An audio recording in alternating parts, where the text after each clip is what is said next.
ठीक।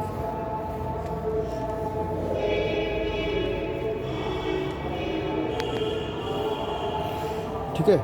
तो हम लोगों ने कल जो इकोनॉमिक्स का कहा था जो भी नहीं दिखेगा इधर आकर के बैठो। अब यहाँ सही बात है हट भी जाऊँगा तब भी तुमको बोर्ड नहीं दिखेगा, ठीक है ना? लेकिन मैं हटूँगा नहीं, ऐसे खड़ा होगा। सीधी सी बात है, ऐसे ही हाथ रखी हुई है बिना सपोर्ट के जो है फिर कितनी देर तक कैसे खड़े रहेंगे। ऐसे उठकर के इधर आ जाओ ना, इसके आ जाओ।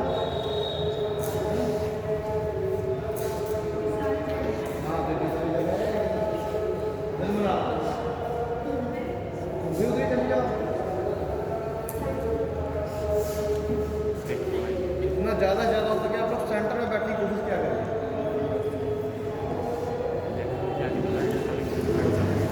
ठीक है, कल हम लोग बात कर रहे थे, इसकी बात कर रहे थे MPCI की।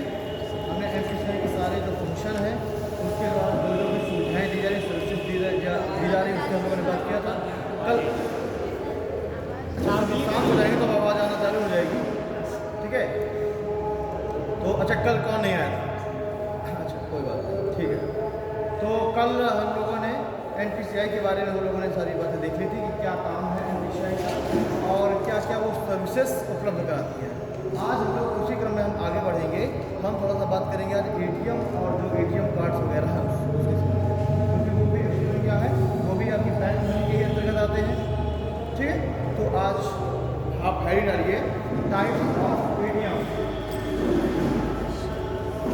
टाइप्स ऑफ ATM में पहले आप देखिए types of card, types of card, cards जो कार्ड हैं वो किस किस प्रकार के होते हैं और इन्हीं कार्ड के द्वारा हम क्या करते हैं, हम लोग डिजिटल मनी या बैंक मनी हम लोग यूज़ करते हैं। तो बहुत सारे अलग अलग टाइप के कार्ड होते हैं। लिखिए there is 3 components. Types of card में लिखिए देयर इज 3 कंपोनेंट्स, 3 तरीके के कार्ड्स। There is 3 components. पहला NCMC कार्ड।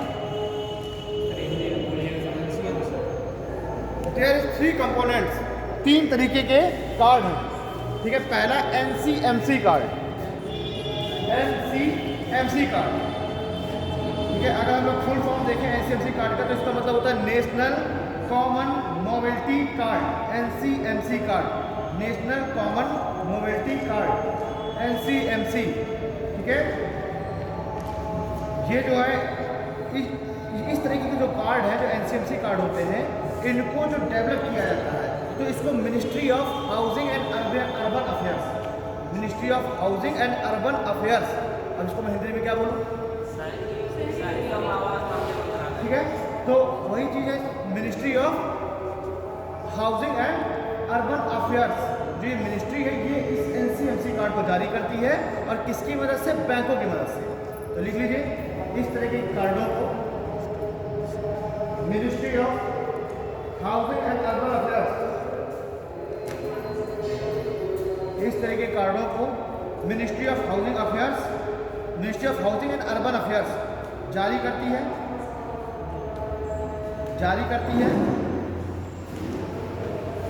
तथा इसके लिए वह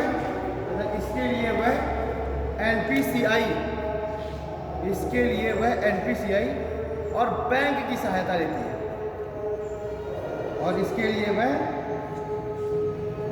NPCI और बैंक की सहायता लेती है, ठीक है?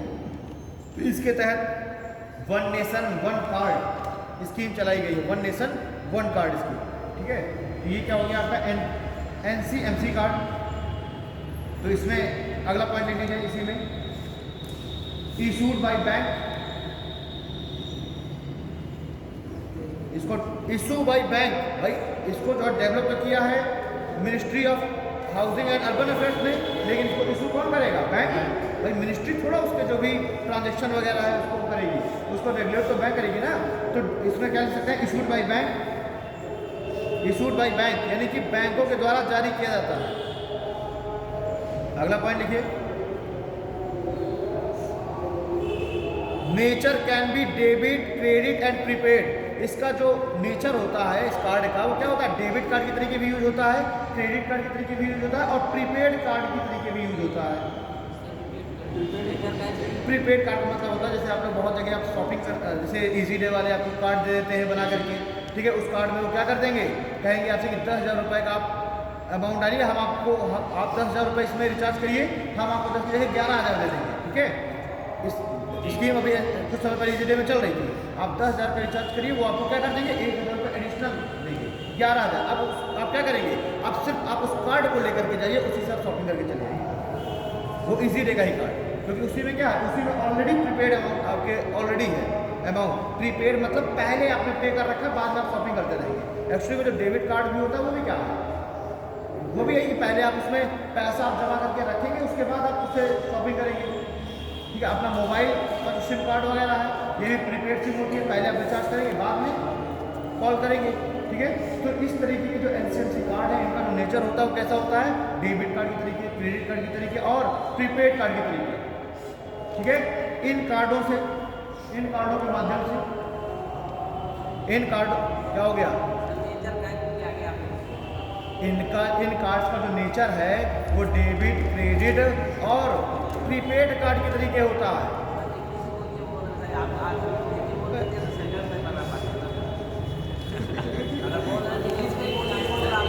ठीक है, nature can be credit, prepaid and debit cards,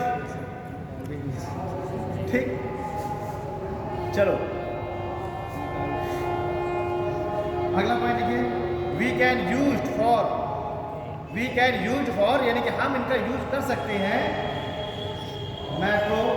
अरे बहुत चिल्लाना पड़ता है यार, ये इतना बड़ा हॉल है यार, बहुत तेज चिल्लाना पड़ता है, दम लगा, ठीक है। अगर इसी के बाद बैक टू बैक एक और इसी तरह पढ़ाना पड़ जाए 1.5 घंटा तो बहुत जल्दी गलत चीज़ को कर जाएगा।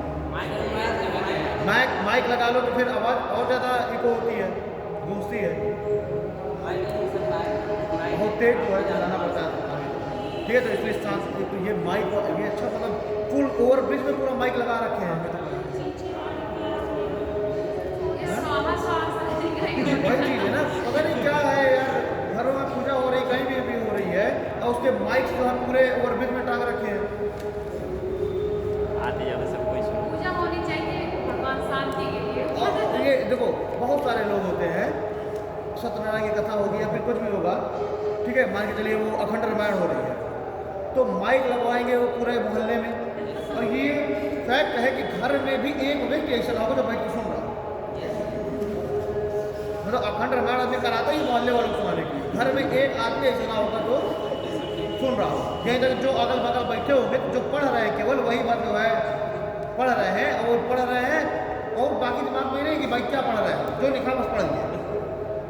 मतलब एक होता है कि आपने पढ़ दिया, एक होता है कि आपने पढ़ा उसका सेंस आपके दिमाग में जा रहा है, तो वो भी नहीं, बगल में जो आदमी बैठा वो भी खैनी खा रहा है, ये सब चीज़ें चल रही है, और लेकिन मोहल्ले वाले सुनाएंगे, मतलब हद है, ठीक है, कोई बात नहीं। चलिए तो हमने क्या लिखा, वी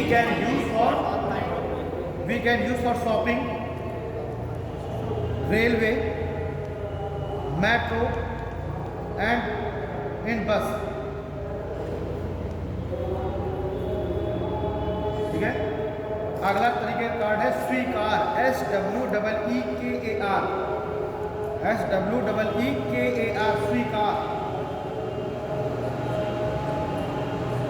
स्वीकार, स्वीकार, ठीक है। ये क्या है, ऑटोमेटिक फेयर कलेक्शन, इस कार्ड के द्वारा क्या होता है, ऑटोमेटिक फेयर कलेक्शन होता है। जैसे कि आप क्या करते हैं, जैसे कि मान लीजिए टोल वगैरह है, ठीक है, उसमें क्या हो रहा है, ऑटोमेटिक जो है फेयर कट जा रहा है, कलेक्ट हो जा रहा है, ठीक है। इस स्वीकार कार्ड के द्वारा क्या हो रहा है, ऑटोमेटिक फेयर कलेक्शन।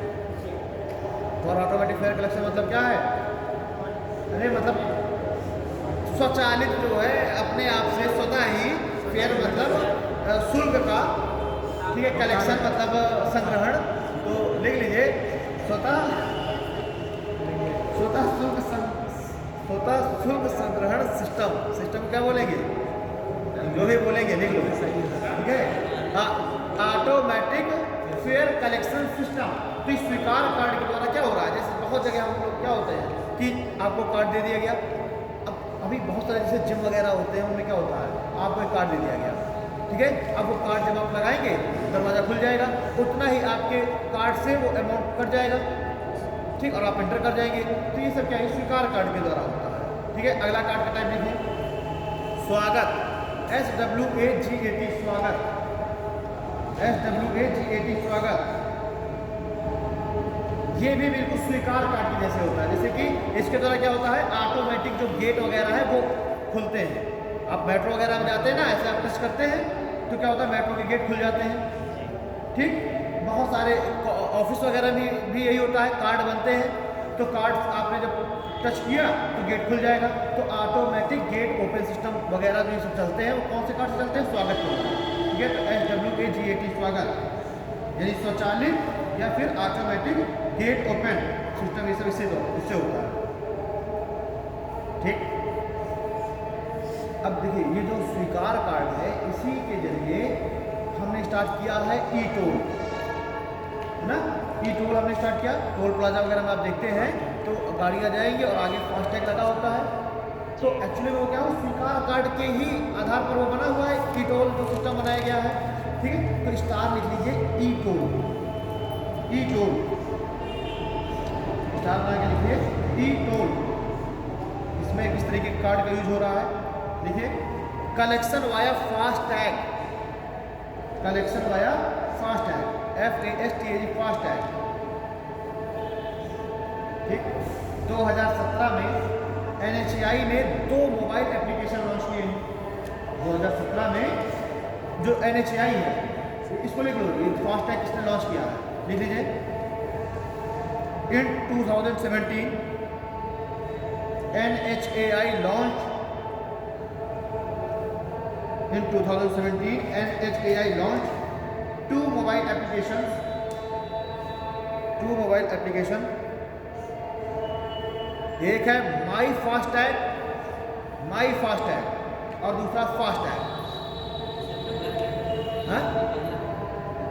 माई फास्टैग MYFASTAG, बाकी वही है, और दूसरा केवल फास्टैग, माई हटा दिया, ठीक है।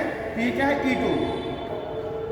अब फाइनली ATM, अब हमें ATM देखना है। जो ATM है ये कितने तरीके के होते हैं, देखिए ये जो ATM वगैरह है, ये जो NPCI है, मैंने कल ही बताया था, NPCI ही इन सारे ATM को क्या करती है, रेगुलेट करती है, ठीक है ना। और NPCI NFS के आधार पर इनको क्या करती है, रेगुलेट करती है, नेशनल फाइनेंशियल मैनेजमेंट बताई ना, उसी के आधार पर, वही क्या, वो एक नेटवर्क है पूरा, उसी के आधार पर जो NPCI है वो क्या करती है, वो सारे ATM को कनेक्ट करती है, किससे कनेक्ट करती है, बैंकों के सर्वर से, बैंकों के नेटवर्क से कनेक्ट करती है, ठीक है। तो लिख लीजिए ATM, और उसमें लिख लीजिए NPCI विद NFS, यानी NPCI NFS की सहायता से, NPCI NFS की सहायता से, NPCI NFS की सहायता से ATM को संचालित करती है, NPCI NFS की सहायता से ATM को संचालित करती है। अब लिखिए types of ATM, types of ATM, types of ATM। पहला on site ATM, on site ATM, पहला on site, ONSITE, on site ATM। ये ऑन साइट ATM कैसे होते हैं, आपने बहुत सारे ATM देखे होंगे जो बैंकों के अंदर ही लगे होते हैं, बाहर नहीं लगे होते, बैंकों के अंदर ही लगे होते हैं, ठीक है। तो बस ऑन साइट ATM वही है। ऐसे ATM बैंक के परिसर के अंदर ही स्थित एवं संचालित होते हैं, देख लो, वे ATM जो बैंक परिसर के अंदर ही स्थित एवं संचालित होते हैं, ऑन साइट ATM हो गए। दूसरा लिखिए of site ATM, of site ATM, OFFSITE। अगली क्लास से मॉनेटरी पॉलिसी चालू करते हैं, तो अभी ये थोड़ा सा बोरिंग लगने लगा है ना, बहुत हो गया, 3-4 दिन चल गया।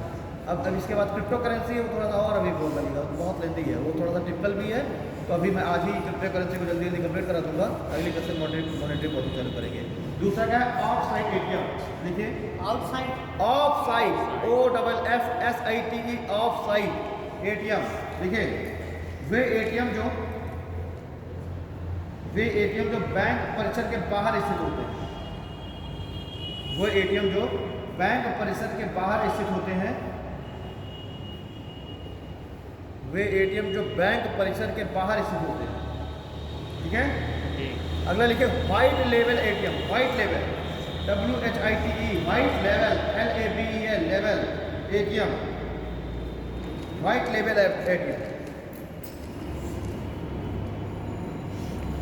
White level ATM. देखिए ये वे एटीएम है, व्हाइट लेवल एटीएम, ये वे एटीएम है जिनका स्वामित्व एवं संचालन, ये वे एटीएम है जिनका स्वामित्व एवं संचालन गैर बैंकिंग वित्तीय कंपनियों के द्वारा किया जाता है।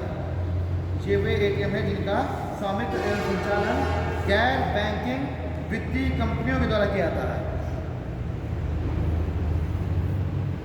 बहुत सारी NBFC होती है ना, जैसे कि मुथूट फाइनेंस भी आजकल अपना एटीएम लगा रहा है, तो क्या बैंक है क्या मुथूट फाइनेंस? नहीं, अडानी ग्रुप के भी कुछ एटीएम लगने लग गए हैं। तो ये सब क्या है, एक आपने एक एटीएम यहाँ बांधा तो नहीं दिखता है, एक आप देखते हैं उसमें वन इंडिया लिखा रहता है। ठीक है, वो भी क्या है, NBFC के द्वारा संचालित एटीएम है, लेकिन वो सभी एटीएम सभी बैंकों का कार्ड एक्सेप्ट करता है। उसमें वन इंडिया लिखा रहता है, बांधा में तो नहीं दिखता, लेकिन बड़े शहरों में मेट्रो वगैरह स्टेशन में हमेशा दिखता है, वन इंडिया लिखा रहता है उस एटीएम में। ठीक है ना, तो वो क्या है, वो NBFC का मतलब क्या है, नॉन बैंकिंग फाइनेंशियल कंपनी। उसी को हिंदी में मैंने क्या लिखवा दिया, या फिर गैर वित्तीय बैंक। ठीक है, तो ये जो व्हाइट लेवल एटीएम है किसके द्वारा संचालित हो रहा है, बैंक के द्वारा नहीं संचालित हो रहा है, जो NBFC है उनके द्वारा संचालित भी हो रहे हैं और उनका स्वामित्व भी होता है NBFC के अंतर्गत। ठीक है, चलिए, यानी गैर बैंकिंग वित्तीय कंपनियों के द्वारा। अगला लिखे yellow level ATM, yellow level YELLOW, yellow level ATM. देखिए ये वे एटीएम है, ये वे एटीएम है जो मुख्य रूप से, ये वे एटीएम है जो मुख्य रूप से ई-कॉमर्स लेन देन के लिए स्थापित किए गए हैं। ये वे एटीएम है जो मुख्य रूप से ई-कॉमर्स लेन देन के लिए स्थापित किए गए हैं।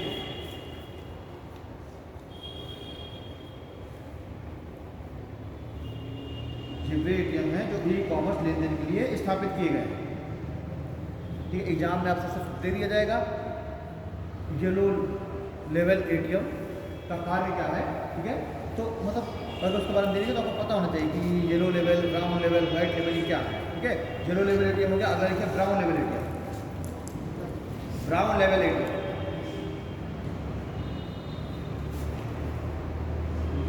ये वे एटीएम है, ये वे एटीएम है जहां मशीन का स्वामित्व, ये वे एटीएम है जहां मशीन का स्वामित्व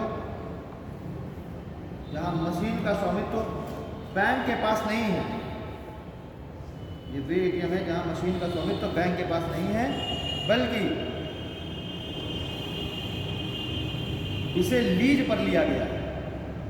ये छोटे बैंक क्या होते हैं, जैसे आजकल रूरल बैंक वगैरह एटीएम लगाते हैं, तो वो क्या करते हैं, वो बड़े बैंकों से एटीएम लीज पर लेते हैं। ठीक है, तो ये वे एटीएम है जहां मशीन का स्वामित्व बैंक के पास नहीं है, बल्कि वे इसे एटीएम को लीज पर लेते हैं। ठीक है, अगला लिखिए orange level ATM. Orange level ATM, अरे लीज होता है मतलब कि कुछ समय के लिए उधार ले लेना। ठीक है, उनको मतलब बैंकों को क्या देंगे, वो एक कमीशन देंगे। हमारी SBI से किसी छोटी बैंक है, जब उधर बंधन बैंक है, तो उसने क्या कर लिया, बंधन बैंक के भी एटीएम लगते हैं, तो बंधन बैंक ने SBI से एटीएम ले लिया लीज पे, और उसको क्या किया करेगा, वो हर ट्रांजेक्शन पे कुछ उसको चार्ज देता रहेगा SBI को, और उसको जो है क्या कर रहा है कि चला बंधन बैंक रहा है, लेकिन एक्चुअली में है उसका नहीं, लीज पर लिया हुआ है। ठीक है, अगला लिखें ऑरेंज लेवल एटीएम, ये वे एटीएम है, ये वे एटीएम है जो मुख्य रूप से शेयर लेनदेन के लिए स्थापित किए गए हैं। शेयर के लेनदेन के, ये मुख्य रूप से वे एटीएम है जो शेयर लेनदेन के लिए स्थापित किए जाते हैं।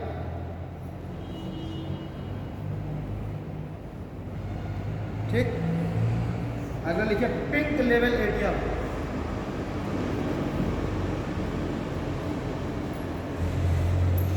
पिंक लेवल एटीएम, ये वे एटीएम है,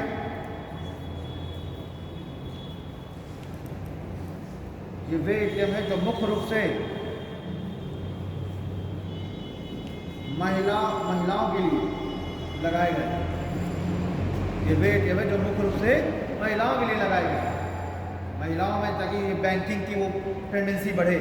ठीक है ना, कि ये वे एटीएम है जो मुख्य रूप से महिलाओं में मतलब बैंकिंग की जागरूकता या टेंडेंसी बढ़ाने के लिए लगाए गए हैं। ठीक है, चलिए पिंक लेवल हो गया। अगला लिखिए green level ATM, green level ATM,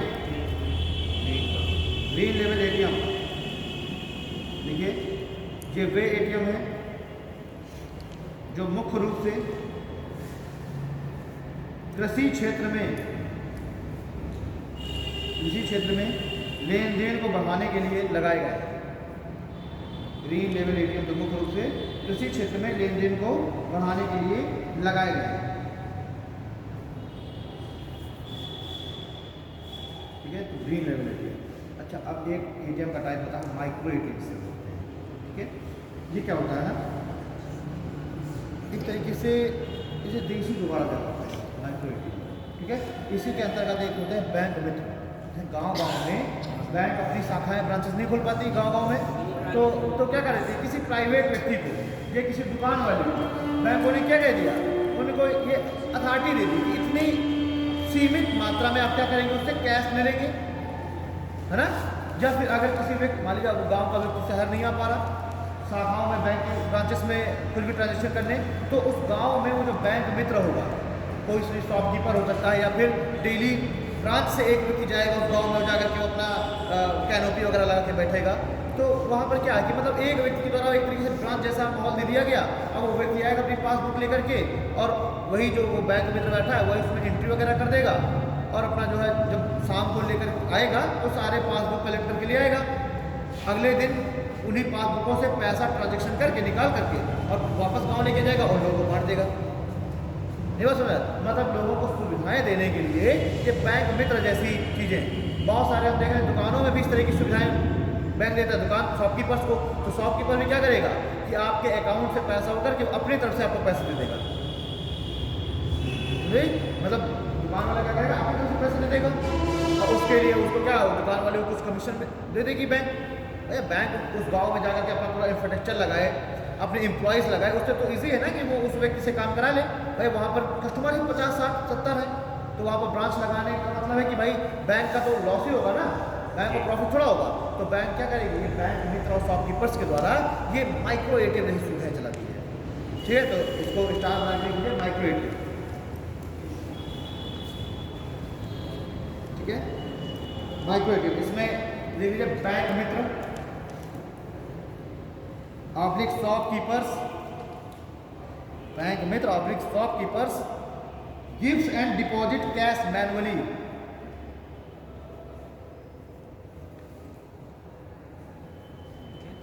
bank mitra और जो शॉपकीपर्स हैं वो क्या करते हैं, वो कैश डिपॉजिट भी कर लेते हैं, उनसे कैश ले लिया और जो उनको अगर कैश निकाल उनको दे भी दिया, मैनुअली ये काम होता है। ठीक है ना, तो ये इसको क्या कह दिया, इसको कह दिया माइक्रो एटीएम जैसा वर्ड यूज कर दिया गया इसके लिए। हाँ,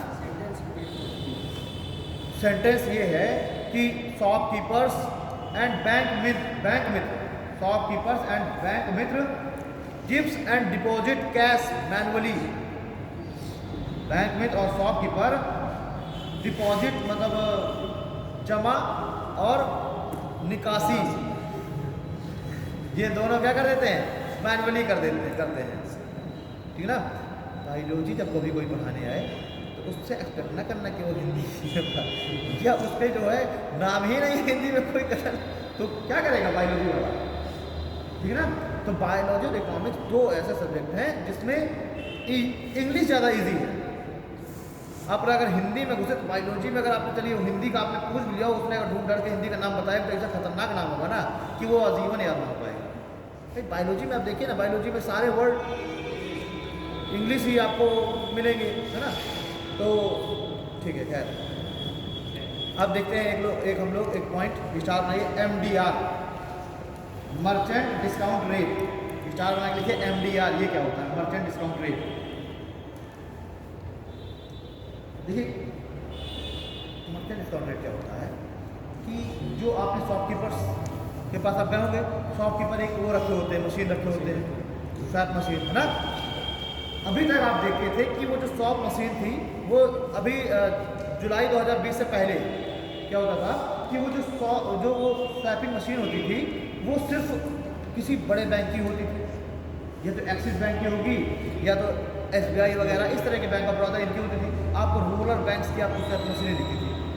लेकिन अब जुलाई 2020 से RBI ने रूरल जो बैंक है इनको भी स्वैप मशीन देने के लिए कह दिया है कि आप भी अपनी स्वैप मशीन दे सकते हैं। तो अब हम देखेंगे भविष्य में कि शॉपकीपर्स होता था आर्यावर्त बैंक की भी स्वैप मशीन रखें। अभी तक देखो अब आर्यावर्त बैंक की मशीन नहीं देंगे ना, आप UP बड़ौदा बैंक की अब देखें, ठीक है।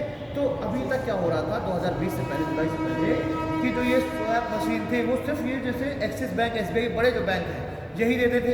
अब ये जब आपको स्वैप मशीन देंगे तो उसके बदले पर आपसे क्या लेंगे, कमीशन लेंगे। भाई आपको सुविधा दे रहे हैं ना वो कि भाई आप लीजिए ये मशीन चलाइए, तो उस मशीन से जितना भी वो ट्रांजैक्शन करेगा वो शॉपकीपर, उस ट्रांजैक्शन के बदले में वो क्या करेगा, बैंक उससे कमीशन लेगा, ठीक है। तो लगभग 2% कमीशन दिया करता था पहले बैंक। और वो हम देखते हैं कि जो शॉपकीपर है वो क्या करता है, वो कस्टमर से, इसीलिए आप देखोगे कि अगर आप कभी कभी जाओ, बांदा भी ये प्रथा है छोटे शहरों में कि अगर आप गए और आपने अगर कार्ड के थ्रू अगर आपने पेमेंट करने के लिए कहा तो आपसे क्या कहेगा कि भैया 2% ज़्यादा लगेगा। हो सकता है आपने फेस न किया हो, लेकिन बांदा में कुछ शॉपकीपर्स हैं, आप पहुँचेंगे, अगर आपने मोबाइल एप्लीकेशन से पेमेंट कर रहे हैं तो कोई दिक्कत नहीं। अगर आपने ATM कार्ड से आपने कहा कि भाई पेमेंट करना है तो क्या कहेगा, भैया 2% जो है चार्ज लगेगा। लेकिन एक्चुअली में RBI ने जो गाइडलाइन जारी की थी वो ये किया था कि वो जो भाई बैंक तो ले रहा है 2%, लेकिन ये जो 2% है वो शॉपकीपर को देना है अपने से। भाई कस्टमर तो MRP से ज़्यादा कस्टमर से तो आप नहीं ले सकते, किसी भी हाल में नहीं ले सकते, चाहे वो ये इसके MDR के थ्रू हो चाहे कुछ भी हो, आप कस्टमर से MRP से ज़्यादा नहीं ले सकते। लेकिन शॉपकीपर क्या करेंगे, आपको MRP से 2% ज़्यादा आपसे। मैं इस चीज़ को रोक चुका हूँ, मुझे नहीं पता था पहले, मैं दिल्ली में रहता तो मैं एक बार सामान लेने गया खान मार्केट, ठीक है, खान मार्केट वहाँ की बहुत मतलब रॉयल मार्केट से जाता है। तो मैं गया, मैंने SBI कार्ड से पेमेंट किया, उसने 2% ज़्यादा मुझसे किया। मैंने भी कहा कहाँ मैं ATM ढूंढूंगा, मैंने कहा ठीक है। लेकिन भाई अब आप अगर फंसे हुए हैं तो अब आपको तो शॉपकीपर की बात माननी पड़ेगी ना, क्या करेंगे। तो 2% क्या करेगा शॉपकीपर आपसे लेगा, क्योंकि एक्चुअली में बैंक उससे ले रहा है कमीशन ट्रांजेक्शन के बदले। बट RBI ने क्या गाइडलाइन जारी की थी कि ये जो आप MDR के थ्रू आपसे बैंक जो ले रही है चार्ज अपनी मशीन यूज कराने का, वो आपकी सुविधा के लिए है ना, भाई आपकी सुविधा के लिए, तो आप सुविधा आप ले रहे हैं तो आप जो है बैंक को दीजिए, कस्टमर से आप क्यों लेंगे। बट एक्चुअली में क्या हो रहा है छोटे शहरों में, हम देखते हैं कि शॉपकीपर्स कस्टमर्स के ऊपर डाल देते हैं इसको। बड़े शहरों में ऐसा नहीं है, आप मॉल वगैरह में जाइए, कार्ड दीजिए, कोई एक भी रुपये एक्स्ट्रा नहीं है, ठीक है। तो ये क्या होता है, ये है मर्चेंट डिस्काउंट रेट, इसको बोलते हैं MDR। यानी बैंक जो आपको स्वैप मशीन देती है और उसके बदले पर बैंक आपसे क्या करती है, कमीशन चार्ज करती है। इसको लिख लो, MDR मर्चेंट डिस्काउंट रेट। पहले ऐसे लिखे, before 2020 only commercial bank allow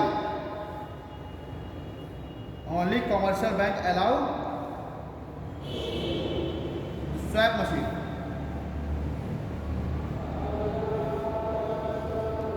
2020 से पहले केवल जो कॉमर्शियल बैंक है यही क्या होते थे, यही अपनी स्वैप मशीन, इन्हीं को अलाउ था स्वैप मशीन देना, ठीक है।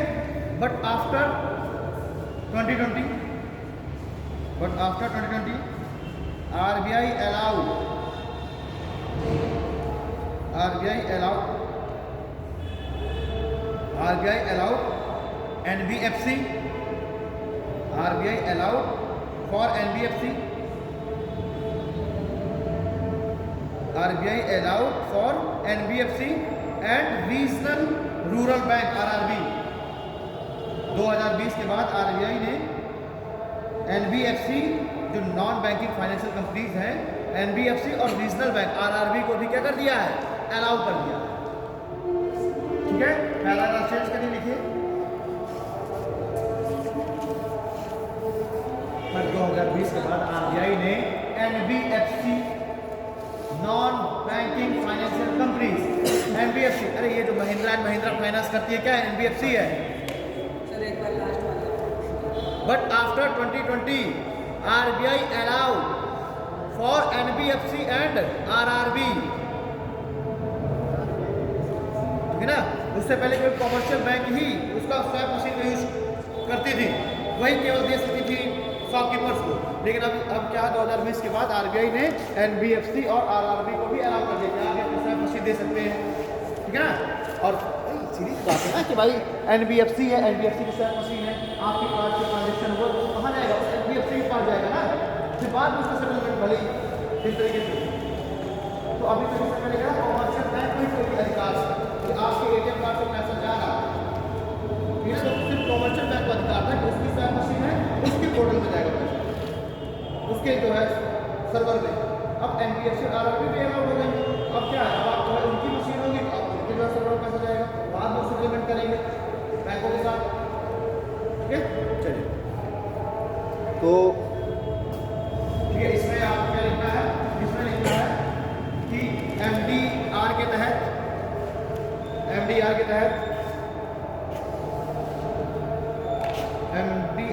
अब ये वित्तीय संस्थाएं, MDR के तहत अब ये वित्तीय संस्थाएं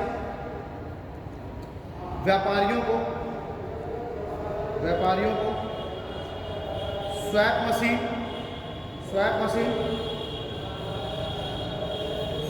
प्रोवाइड करेंगी, जिसके बदले में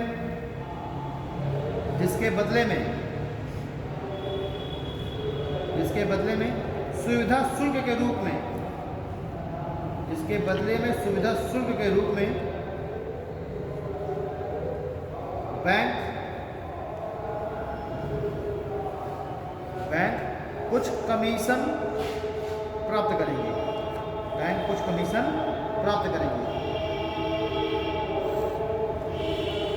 ठीक है, बैंक कुछ कमीशन प्राप्त करेंगे। अब देखिए इन सभी जो शिकायतें हैं, इन सभी शिकायतों की सुनवाई के लिए RBI की तरह एक रेगुलेटरी कमेटी बनाई गई है। पैराग्राफ चेंज कर लीजिए, लिखिए जरा,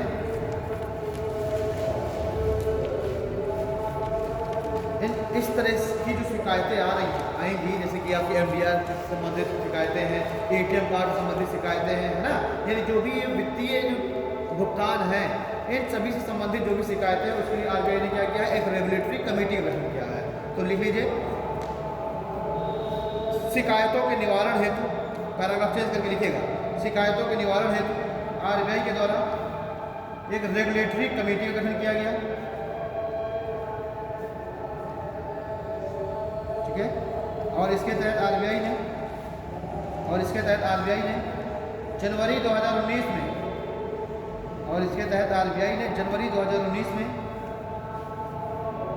RBI एपस्ट्रॉफी करके S RBI ओम्बड्समैन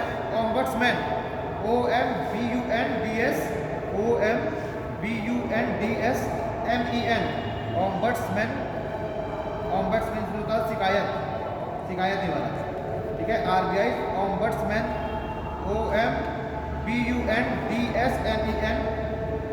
ओम्बड्समैन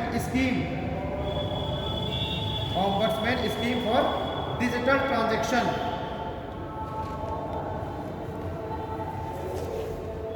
जनवरी 2020 में RBI ने क्या किया, RBI ओम्बड्समैन ऑम्बड्समैन, ये ऑम्बड्समैन होता है शिकायत निवारक, ठीक है। एक मतलब ऑम्बड्समैन मींस क्या होता है, शिकायत निवारक, ठीक है। तो आरबीआई ने क्या किया, ombudsman scheme for digital transaction, ombudsman scheme for digital transaction का गठन किया, ऑम्बड्समैन स्कीम फॉर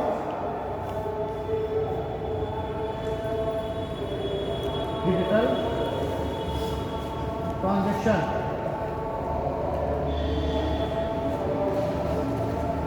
का गठन किया, ठीक है। इसके थोड़ा सा कार्य देख लें, क्या क्या कार्य है चाहिए, देखिए इसके कार्य देखिए, पेमेंट एंड सेटलमेंट, पेमेंट का जो सेटलमेंट है उसको क्या करना, उसको रेगुलेट करना, रेगुलेट फॉर पेमेंट सेटलमेंट,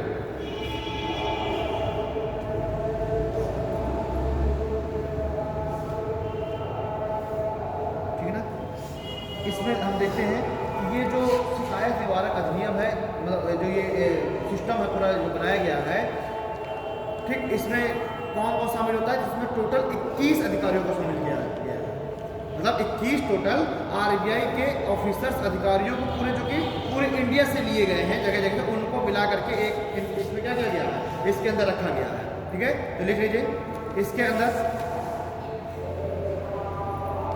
अंदर आरबीआई के 21 अधिकारियों को रखा गया है, इसके अंतर्गत आरबीआई के 21 अधिकारियों को रखा गया है। अगला पॉइंट लिखिए,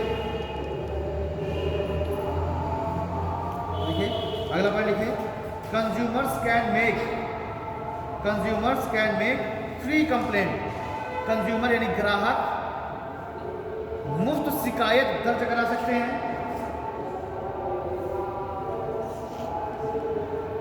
तो ग्राहक मुफ्त शिकायत दर्ज करा सकते हैं, ठीक है। यानी consumer can make free complaint for matters up to 20 lakhs, यानी कि ग्राहक मुफ्त शिकायत दर्ज करा सकते हैं कितने रुपए तक की, 20 लाख रुपए तक की। अगर कोई भी आपके साथ फ्रॉडरी हो रही है, कुछ भी इस तरह का आपका इशू आ रहा है ट्रांजैक्शन सेटलमेंट में, तो 20 लाख रुपए तक के अमाउंट के अगेंस्ट आप क्या करा सकते हैं, शिकायत दर्ज करा सकते हैं, ठीक है।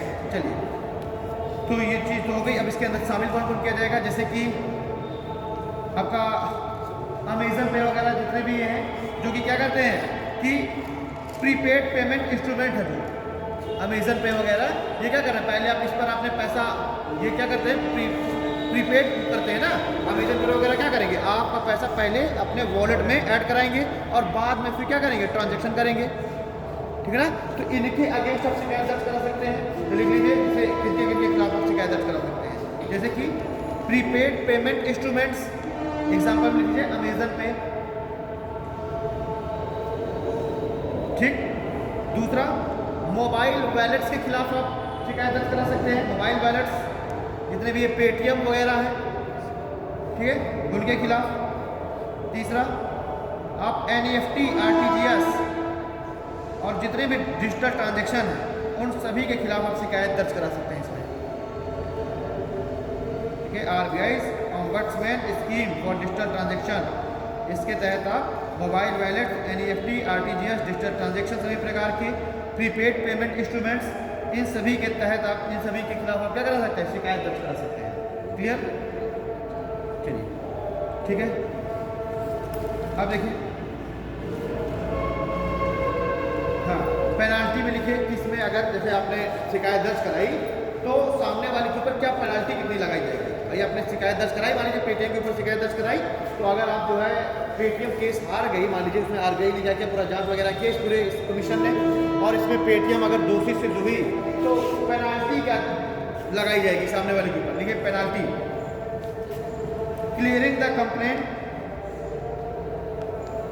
क्लियरिंग द कंप्लेंट, पहली बात तो जो भी आपने वो कंप्लेंट की है जितने भी ट्रांजैक्शन का, उसको क्लियर कराया जाएगा, plus up to 1 lakh, plus up to 1 lakh to victim for his mental agony, ठीक है। मतलब कि एक तो जो भी ट्रांजैक्शन का जो भी वो विवाद था उसको सॉल्व कराएगी, ठीक है। मान लीजिए 8-10 लाख मतलब कोई भी, मान लीजिए आपका कुछ भी मैं कह रहा हूँ 500-600 हज़ार रुपये तक का भी है, ठीक है। उसमें भी क्या होगा, अगर मान लीजिए फ़ोन पे वगैरह है, अमेजन पे है, इन्हें अपन 15 रुपये काट लिया फालतू में, या कुछ भी उन्होंने क्या हो गया, कोई भी डिस्प्यूट आया तो उस डिस्प्यूट की आप कंप्लेन करेंगे। इसमें ये क्या करेगी, ये पूरी जांच करेगी, देखेगी कि हाँ वो क्या है, वो गिल्टी है, तो आपको जितना भी पेमेंट का सेटलमेंट है वो कराएगी पहली बात तो।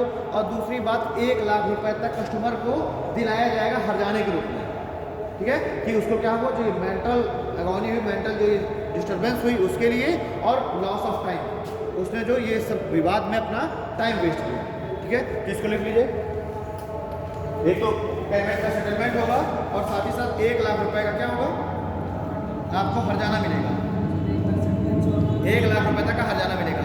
अब अगर ये जो अथॉरिटी है जो बनाई गई है 2019 में फॉर डिजिटल ट्रांजेक्शन के लिए, अगर ये आपकी शिकायत दूर नहीं करा अपने आप पेनाल्टी में लिख लो कि जितने भी मूल्य का विवाद है, यानी क्लियरिंग ट्रांजेक्शन, जितने भी मूल्य का विवाद है उसको सॉल्व कराएगी, ठीक है, जितने भी मूल्य का विवाद है उसको सॉल्व कराएगी। देखिए यही होता है डबल उसमें बोलने में, एक बार वो बोली तो फिर सेंटेंस वो बिगड़ जाता है। अरे यार मैं सिर्फ हिंदी बोलता हूँ तो कुछ जो टर्म मैं खुद ही फंस जाता हूँ, मैं खुद ही फंस जाता हूँ भाई, तो मैं क्या करूँ। ऑल इंग्लिश बोलते तो आधे लोग कहते हैं कि जो है आप इंग्लिश में बोलते हैं, तो देखो मैं क्या करता हूँ, मैं देखो जब मैं बताता हूँ, सुनो मेरी बात सुनो, इसका सबसे अच्छा सोल्यूशन क्या है, मैं जब बताता हूँ तो मैं हिंदी और इंग्लिश, मतलब एक्चुअली मैं हिंदी में ही पूरा समझाता हूँ, ठीक है ना। अब कुछ वर्ड है तो वर्ड, अब जैसे ऑम्बड्समैन है तो इसमें समस्या होता है, तो मैंने बताया शिकायत निवारक, ठीक। तो अब उन कुछ वर्डों को कुछ कोशिश करो ना अपने आप भी लिख लेने की शॉर्ट में। ये देखिए अब जैसे ये इस तरह के फैक्चुअल चीज़ें हैं, अब खुद ही हमें भी दिमाग नहीं आता। अब अगर इसको क्या करना पड़ता है, एक ब्रीफ में नोट्स बनानी पड़ती है, वरना क्या है, यहाँ मैं भूल जाऊँगा मैं कि भाई ये भी कराना है। आगे मैं अभी तक मैंने क्रिप्टो करेंसी में, अच्छा मैं उसके बाद क्रिप्टो करेंसी करने वाला था, फिर मैंने देखा तो उसमें ये 4-6 लाइन में मैंने लिख रखा था ताकि ध्यान आ जाए, अब ध्यान आ गया, अब लिखवा रहा हूँ। तो अब उसमें क्या है, मैं उसमें पूरी गाथा थोड़ा मैं लिख करके लाऊंगा, मैं तो बहुत ब्रीफ में लिख करके लाऊंगा कि कम से कम तो 4 लाइन में मेरा काम हो जाए, और उसी बिल्कुल ब्रीफ को ही मैं थोड़ा सा यहाँ पर एक्सप्लेन कर देता हूँ, ठीक है। तो थोड़ा सा इस समस्या को समझो। अब मैं भी भाई का पूरा सारा मैंने पोथी पत्र पूरा बनाने लगो, फिर पोथी पत्र को लेके धरूँ फिर कहूँ हाँ लिखो, तो काम दूसरा नहीं बनेगा ना, ठीक। समझाने वाली चीज़ें हैं तो आप मैं कोशिश करते हैं कि जो है इजी से इजी वर्ड का यूज करके उसको समझा ले जाऊँ, लिखने के उसमें थोड़ा सा कोशिश करिए, ठीक है। तो पेनाल्टी में मैंने कहा कि जो भी डिस्प्यूटेड अमाउंट है, अरे आप लोग इंग्लिश में लिखा करिए ना, इंग्लिश में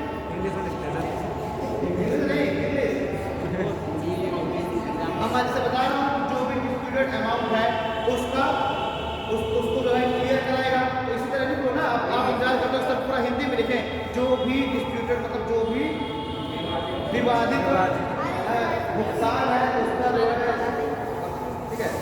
तो आप लोग भी इसी तरह लिखिए ना इंग्लिश में, हम लोगों की आदत ही पड़ चुकी है, हम लोग की आप देखेंगे आप लोग की आदत ही पड़ चुकी है ना। हम में से कोई भी स्टूडेंट कोई भी जो भी बैठा हो ना वो शुद्ध हिंदी में बात करता है ना शुद्ध इंग्लिश में बात करता है, हमारी आदत ही पड़ गई है मिक्स बात करने की। और व्हाट्सअप में और काफ़ी सब चीज़ें और कॉल बचा रखा है उसमें तो जो है शॉर्टकट।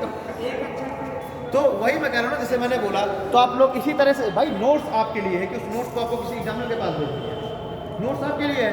तो अब मैंने जैसे कहा कि जो है RBI जो भी डिस्प्यूटेड अमाउंट है, अब आप लोग इंतजार करेंगे डिस्प्यूटेड का सर हिंदी बताएं तो लिख, भाई डिस्प्यूटेड तो सबको पता है ना क्या होता है डिस्प्यूटेड, जो भी डिस्प्यूटेड अमाउंट है उसका सेटलमेंट कराएगा और हर्जाने के रूप में, ठीक है ना, हर्जाने के रूप में 1 लाख रुपए तक का वो करवाएगा, हर्जाना दिलवाएगा, ठीक है। यानी आपका जो टाइम वेस्ट हुआ, जो मेंटल आपको प्रॉब्लम हुई, उसकी बदले पर 1 लाख रुपए का क्या कराया जाएगा आपको, हर्जाना दिया जाएगा। लिखो लिख लो, जिसने नहीं लिखा लिख लिया, आप देखिए लिख लिए, हाँ लिखिए, ठीक है। ठीक, 1 लाख रुपए का हर्जाना मिलेगा हो गया, ठीक है। देखो ठीक, अब देखिए अगर ये जो कमेटी है, ये जो अथॉरिटी है, अगर ये आपकी प्रॉब्लम सॉल्व नहीं करा पाई, अगर ये प्रॉब्लम सॉल्व नहीं करा पाई, तो आपकी जो शिकायत है वो कहाँ पहुँचेगी? वो पहुँचेगी डिप्टी गवर्नर के पास। जो भी डिप्टी गवर्नर है उनके पास पहुँचेगी, जो डिप्टी गवर्नर है, ठीक है। तो आपकी शिकायत कहाँ पहुँचेगी? डिप्टी गवर्नर के पास। अब वो इस मामले को देखेगा। तो लिख लीजिए, अंतिम appeal deputy governor of RBI, अंतिम अपील आरबीआई के डिप्टी गवर्नर के पास की जा सकती है। अंतिम अपील आरबीआई के डिप्टी गवर्नर के पास की जा सकती है। अब हेडिंग डालिए क्रिप्टो करेंसी और वर्चुअल मनी। अंतिम बचा, इसको भी निपटा लिया जाए, नया टॉपिक स्टार्ट किया जाए। क्रिप्टो करेंसी या वर्चुअल मनी, क्रिप्टो करेंसी या वर्चुअल मनी।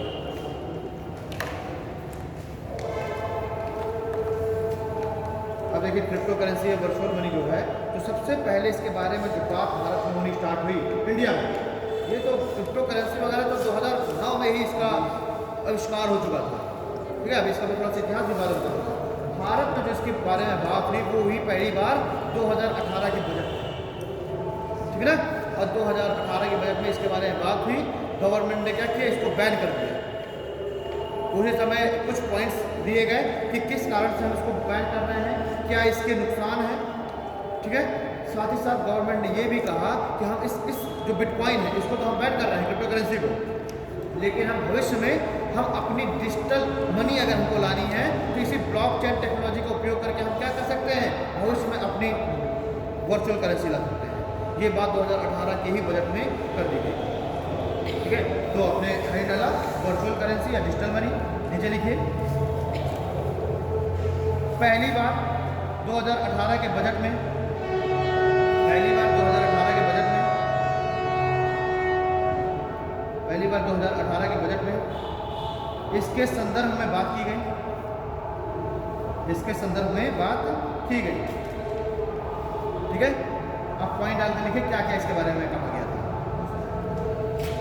पहला पॉइंट कहा गया crypto currency not legal tender in India, crypto currency Bharat में लीगल टेंडर नहीं है। क्रिप्टो करेंसी भारत में लीगल टेंडर नहीं है,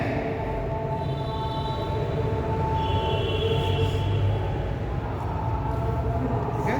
दूसरा लिखिए, ये भी उस समय ये भी बात रखी गई कि हम इस क्रिप्टो करेंसी को किसी भी बिजनेस ट्रांजैक्शन में, ठीक है ना, किसी भी तरीके के बिजनेस ट्रांजैक्शन में हम इसको यूज नहीं करेंगे, ठीक है। तो दूसरा पॉइंट लिख लीजिए वी विल एलिमिनेट, मतलब हम इसको क्या करेंगे? एलिमिनेट करेंगे। We will eliminate of these crypto currency, हम इस क्रिप्टो करेंसी का इस क्रिप्टो करेंसी को एलिमिनेट करेंगे, मतलब कि चलन से बाहर करेंगे, हटाएंगे। किसी भी तरीके की फाइनेंसिंग एक्टिविटी में, किसी भी तरीके की फाइनेंसिंग एक्टिविटी में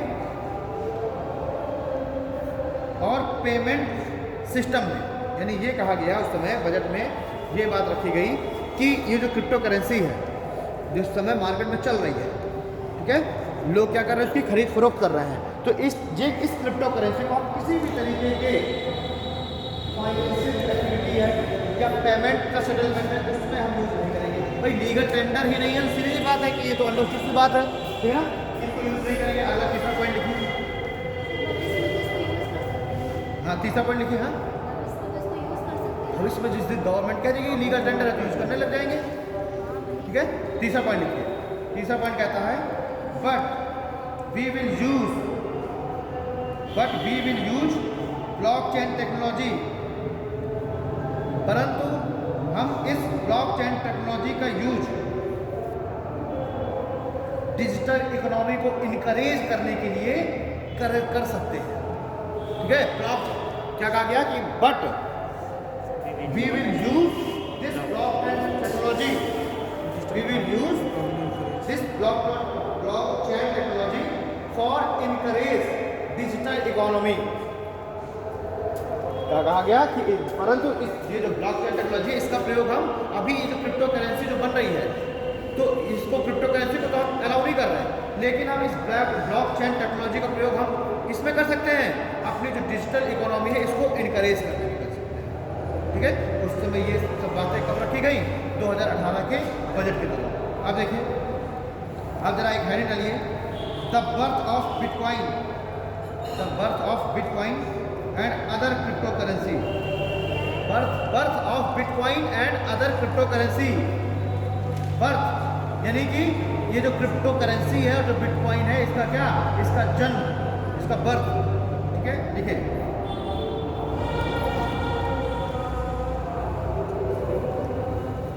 देखिए कुछ ऐसे लोग थे जिन्हें अनार्की कहते हैं। ठीक है, कुछ ऐसे लोग हैं जिन्होंने क्या कहना चालू किया कि ये जो फिएट मनी है ये बेकार है, जो फिएट मनी है ये बेकार है।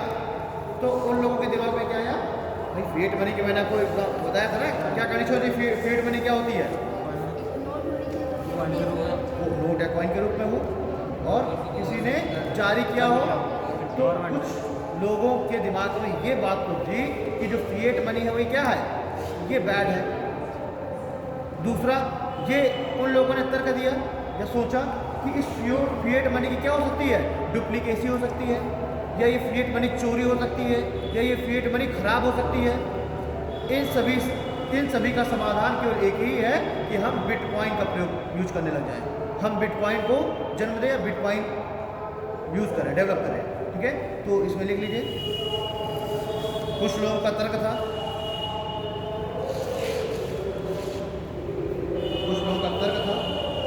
कि फिएट मनी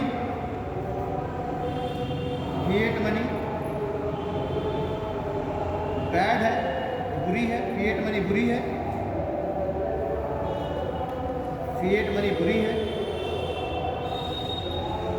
जो कभी भी चोरी या खराब हो सकती है,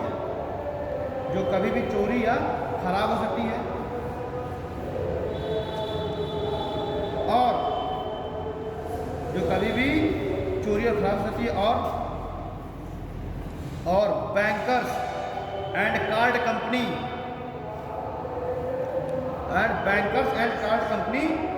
आर एविल।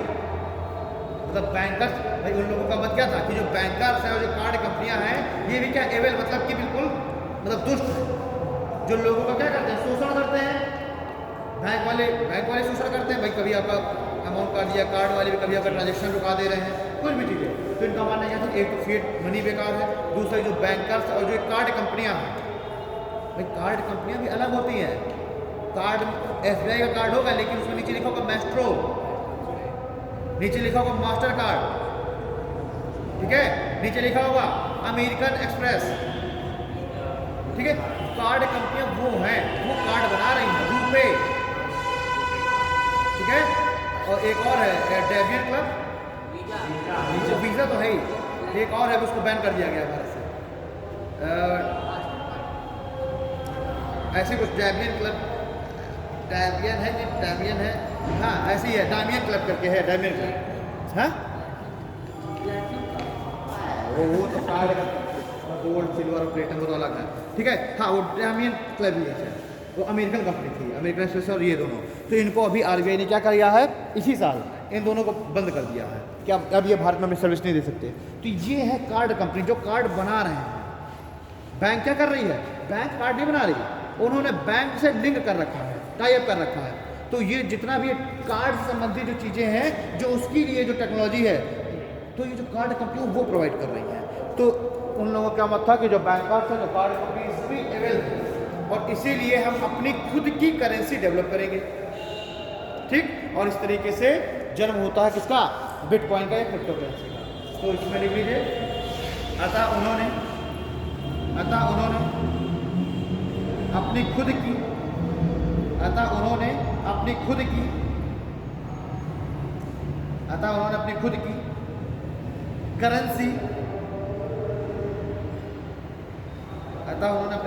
करेंसी डेवलप करने का विचार किया।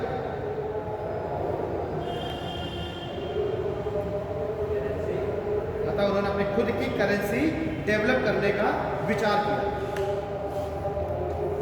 ठीक है, अगला पॉइंट लिखिए। बिटकॉइन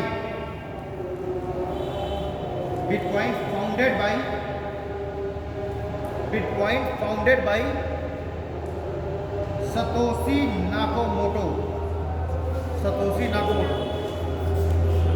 जापानी है, Satoshi Nakamoto in 2009। Nakamoto SATOSHI Satoshi Nakamoto NAKOMOTO। तो बिटकॉइन जनरेट या फाउंडेड बाय, फर्स्ट टाइम की बात है, founded by first time Satoshi Nakamoto in 2009।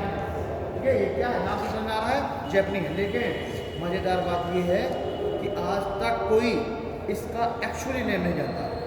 ये सतोशी नाकामोटो क्या है, ये उसके अकाउंट का नेम है। हम लोग खेलते पबजी खेलते थे, ब्लू रेंजर, ठीक है, इस तरह की जो चीज़ें हैं, ठीक, देसी बॉयस, तो ये जो सतोशी नाकामोटो है उसका अकाउंट का नेम है, जो उसने जनरेट, जब बिटकॉइन क्या करा था, बिटकॉइन माइनिंग करने के लिए उसने अपना अकाउंट वगैरह जनरेट किया, तो ये सतोशी नाकामोटो वो है। और आज तक ये नहीं पता है कि सतोशी नाकामोटो एक्चुअली में किस देश का है।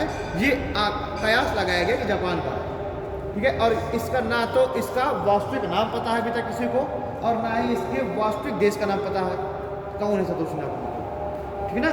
तो क्योंकि जो टेक्नोलॉजी है इतनी हाई लेवल की टेक्नोलॉजी इसमें यूज होती है, तो अभी तक क्या है, अभी तक इस चीज़ ये रिवील नहीं हो पाया। तो लेकिन अभी क्योंकि इसका जो अकाउंट नेम है वही हम लोग देखते हैं सतोशी नाकामोटो, तो वही पढ़ते चले आ रहे हैं, बट ये इसका एक्चुअली नेम नहीं है, संभवतः ऐसा कहा गया है सभी के द्वारा, ठीक है। तो हमने क्या लिखा कि 2009 में पहली बार बिटकॉइन को जनरेट किया किसने, सतोशी नाकामोटो ने। अब हम देखते हैं कि बिटकॉइन कैसे जनरेट होता है, इसके स्टेप लिख लीजिए। Step for generate bitcoin, step for generate bitcoin, step for generate bitcoin. Step में पहला पॉइंट लिखिए,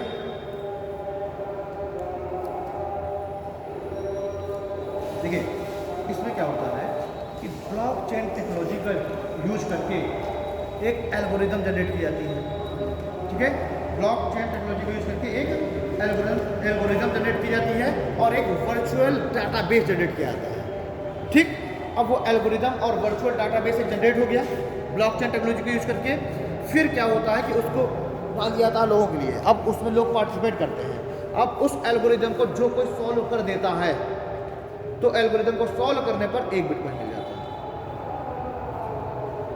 मतलब कि पहले क्या होता है, इसके लिए कॉन्सेप्चुअल चीज़ें हैं काफ़ी, इसके लिए, ठीक है, अलग से बिटकॉइन वगैरह के लिए अलग से मान के चलिए कि 2-3 क्लासें तो लगनी चाहिए इन सब के लिए, ब्लॉकचेन टेक्नोलॉजी वगैरह के लिए, ठीक है। तो इसमें क्या होता है कि इसमें जो भी ये सॉफ्टवेयर डिजाइन कर रहे हैं वो क्या कर रहे हैं कि एक एल्गोरिदम बना देता है, ठीक है, एल्गोरिदम और एक वर्चुअल डेटाबेस होता है, और उसको क्या कर दिया जाता है, उसको जो है ओपन सबके लिए दे दिया जाता है, ओपन कर दिया जाता है।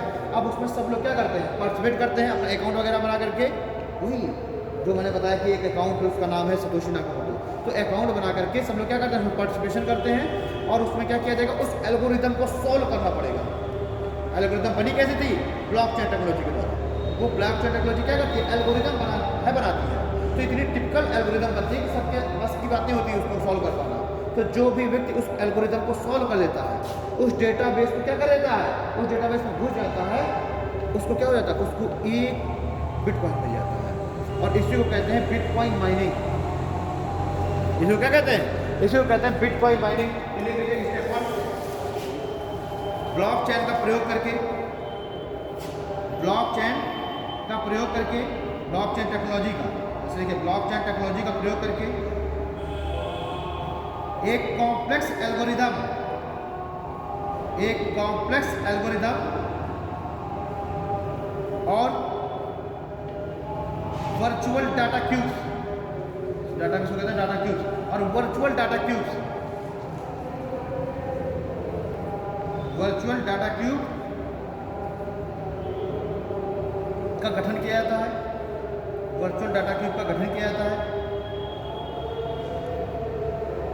ठीक है, if you solve it then you get 1 bitcoin. अगर कोई भी उस एल्गोरिदम को सॉल्व कर लेता है, अगर कोई भी उस एल्गोरिदम को सॉल्व कर लेता है तो उसको बिटकॉइन मिलता है, तो उसको बिटकॉइन मिलता है। दूसरा पॉइंट देखिए, दूसरा पॉइंट देखिए, इसी एल्गोरिदम को सॉल्व करके, इस एल्गोरिदम को सॉल्व करके बिटकॉइन को प्राप्त करना ही, एल्गोरिदम को सॉल्व करके बिटकॉइन को प्राप्त करना ही बिटकॉइन माइनिंग कहलाती है, बिटकॉइन माइनिंग कहलाती है। ठीक है, इसके लिए आप क्या करेंगे, इनका जो एक सॉफ्टवेयर है वो सॉफ्टवेयर डाउनलोड करेंगे और माइनिंग स्टार्ट कर देंगे, एल्गोरिथम को सॉल्व करना चालू कर देंगे। ठीक है भाई, सॉफ्टवेयर आपने डाउनलोड किया, सॉफ्टवेयर में जो भी उसने एंट्री मांगी वो आपने भरी, अपना अकाउंट बनाया, अकाउंट नेम वगैरह डाला और क्या कर चालू कर दिया, माइनिंग चालू कर दिया। ठीक है, तो स्टेप 3 में आपने क्या किया, स्टेप 3 में आप क्या करेंगे, सॉफ्टवेयर डाउनलोड कर लेंगे और माइनिंग चालू कर देंगे। ठीक है, चलिए, तो ये तो हो गई माइनिंग। ठीक है, आगे देखते हैं लोग। हाँ, अब ये जो माइनिंग की जो स्पीड है, इसमें ये भी माना जाता है कि ऐसे आप नॉर्मली कंप्यूटर से आप माइनिंग नहीं कर सकते, इसके लिए क्या है, बहुत एडवांस कंप्यूटर चाहिए, बहुत एडवांस कंप्यूटर चाहिए, फिर बहुत सारे कंप्यूटर को एक सीरियल में लगाया जाना चाहिए, लैन केबल से सब कंप्यूटर को क्या करना चाहिए, लैन केबल से जोड़ा जाना चाहिए, यानी कि बहुत हाई स्पीड चाहिए, लगभग सुपर कंप्यूटर जैसी स्पीड। ठीक है, तो अब यही गवर्नमेंट भी इसी चीज़ से डर रही है कि मान लीजिए अगर हमने बिटकॉइन को वो कर लिया, एक्सेप्ट कर भी लिया, भविष्य में जाकर के सुपर कंप्यूटर आ जाएंगे कि बहुत स्पीड में चलेंगे, लोगों के हाथ में भविष्य में यही कंप्यूटर आ जाएंगे, तो माइनिंग क्या हो जाएगी, आसान हो जाएगी। अभी माइनिंग टफ क्यों है, क्योंकि बहुत हैवी कंप्यूटर चाहिए, हर कोई ऐसे कंप्यूटर्स को नहीं कर सकता। ठीक है, या तो सुपर कंप्यूटर चाहिए या फिर बहुत सारे कंप्यूटर, मतलब सैकड़ों के तादाद में कंप्यूटर को लैन केबल से कनेक्ट करना पड़ेगा और फिर क्या होगा, फिर उससे जो है आप एल्गोरिथम सॉल्व करेंगे। ठीक, स्टार बना करके लिखिए जरा, mining speed, mining speed measured in, mining speed measured in hash rate, HASHRATE, hash rate, और अधिक mining speed measured in hash rate, यानी कि जो माइनिंग की जो स्पीड है इसके लिए क्या है, mining speed measured in hash rate, मतलब बहुत तीव्र स्पीड होनी चाहिए माइनिंग करने के लिए। ठीक है, तो ऐसे लिख लीजिए, कंप्यूटर की स्पीड बहुत, लिखेंगे कंप्यूटर की स्पीड बहुत तीव्र होनी चाहिए, बहुत तेज होनी चाहिए माइनिंग करने के लिए। ठीक है,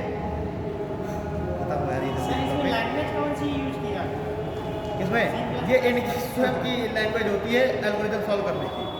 अब बिटकॉइन के बारे में अब या तो उसमें और ज़्यादा रिसर्च करने की भी ज़रूरत है, किया जाएगा, फिर उसके बारे में बात किया जाएगा, तो उसमें ज़रा यूट्यूब में आप लोग देखिएगा जरा बिटकॉइन के बारे में, थोड़ा सा इस टॉपिक को उससे थोड़ा सा क्लियर करना। ठीक है ना, तो बिटकॉइन क्या है, एक तो पहली बात तो कंप्यूटर बहुत स्पीड में जुड़े होने चाहिए। ठीक है, उसके बाद जब कंप्यूटर स्पीड में जोड़े जाएंगे तभी आपसे क्या होता है कि बिटकॉइनिंग, जो माइनिंग है बिटकॉइन की, वो आसान हो पाएगी। अच्छा, ये तो हो गया कि किस तरीके से हम बिटकॉइन को जनरेट करेंगे। अब जरा से लिख लीजिए लॉसेस, डिनाइड,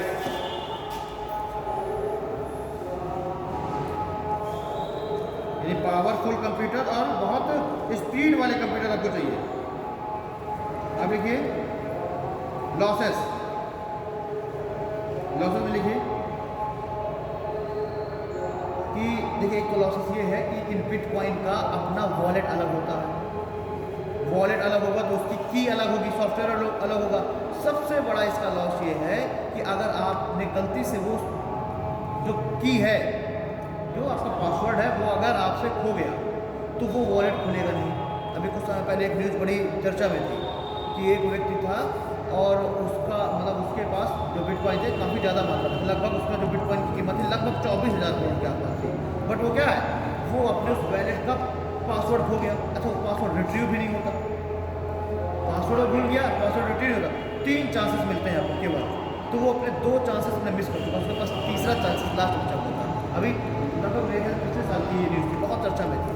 यूके का आई थिंक कोई हैकर था, है ना, तो उसके 2 चांसेस उसके ख़त्म हो गए, तीसरा उसके पास लास्ट बचा हुआ है। तो अगर वो गलती से वो अगर उसने गलत डाल दिया तो उसका जो अकाउंट है वो क्या हो जाएगा, ब्लॉक हो जाएगा हमेशा के लिए। ठीक है, तो सबसे बड़ा इसका लॉसेस क्या है कि जो ये इसका जो वॉलेट है वो वॉलेट बिल्कुल से अलग होता है, आपका जो बिटकॉइन है वो उसी वॉलेट में जाएगा। तो आपको उसका पासवर्ड याद रखना, अगर पासवर्ड आपसे खो गया तो खत्म। तो इसको लिख सकते हैं लॉसेस क्या है इसका मेन, और क्या बताया, रिट्रीव नहीं हो सकता। ठीक है, रिट्रीव का कोई ऑप्शन नहीं है, केवल आपको एक बार की मिलेगी और अगर आपको वो पासवर्ड खो गया तो फिर वो खत्म होगा। क्लियर भाई, अब इतना बड़ा वो हैकर था, जब वो नहीं रिट्रीव कर पा रहा है तो हम आप क्या रिट्रीव करेंगे भाई। ठीक, तो उसको 24,000 करोड़ का बिटकॉइन है उसके अकाउंट में, लेकिन की नहीं उसको यार सोचो क्या हालत होगी उसकी। हमारे जो है अकाउंट में 100 रुपया होता है, भूल जाते हैं, चलो रिट्रीव करके मानते हो उसको। तो क्या पूछ रहे थे विनोद, पूछ रहे थे क्या? ये पूछ रहे थे कितने टाइप की सिक्योरिटी उसमें लगाई जा सकती है, मतलब कितने टाइम की सिक्योरिटी? सेटअप 3 सेटअप सिलेक्ट किया सिक्योरिटी, एक तो तुम्हारी आवाज़ एक तो दब दब के आ रही है। हाँ, मतलब कितनी टाइप की सिक्योरिटी उनमें लगाई जा सकती है। मैंने बिटकॉइन मैंने अकाउंट बनाया नहीं आज तक। जैसे नहीं भाई, वो आप अपनी तरफ सुनिए, मेरी बात सुनिए, वो जो पासवर्ड है वो आप जनरेट नहीं करते। वो पासवर्ड क्या, जब आप अकाउंट बनाते हैं तो पासवर्ड एक व्यक्ति के लिए एक ही पासवर्ड मिलता ही है, यूनिक पासवर्ड। हाँ ठीक है, यूनिक पासवर्ड क्या होगा आपको मिलेगा ही, वो आप पासवर्ड खुद जनरेट नहीं करते, पता चले आपने अपने डेट ऑफ बर्थ डाल के रखी हुई है, तो क्या वो यूनिक पासवर्ड होता है। ठीक है, तो सबसे बड़ा इसका जो डिमेरिट्स है, जो लॉस है वो तो यही है। ठीक, ओके। हाँ, दूसरा लॉस क्या है इसमें भाई, इसको ट्रेस नहीं किया जा सकता भाई, इसमें इसको ट्रेस नहीं किया जा सकता। इस बिटकॉइन से जो भी आप ट्रांजेक्शन करेंगे ये ट्रेस नहीं होगा। जब ट्रेस नहीं होगा तो इससे क्या हो जाएगा, इससे इलीगल ट्रेड बढ़ जाएगा, नारकोटिक्स की जो समस्याएं हैं वो बढ़ जाएंगी। ठीक है, और साथ ही साथ आप देखें जो भी तस्करी वगैरह चीज़ें हैं ये बढ़ जाएंगी। तो दूसरा पॉइंट ले लीजिए, इसको ट्रेस करना। ट्रेस को हिंदी में क्या बोलते हैं, मतलब ट्रेस करना, मतलब इसका पता लगा पाना। ठीक है, पीछा कर पाना, इसको ट्रेस करना। अरे ट्रेस तो आप लोग जानते ही हैं, इसको ट्रेस करना संभव नहीं है, इसको ट्रेस करना संभव नहीं है, जिसके कारण इलीगल ट्रेड, टेरर फाइनेंस,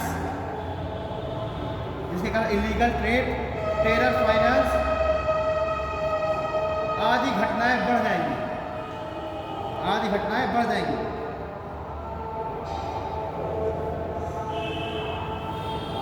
ठीक है, अगला पॉइंट लिखिए।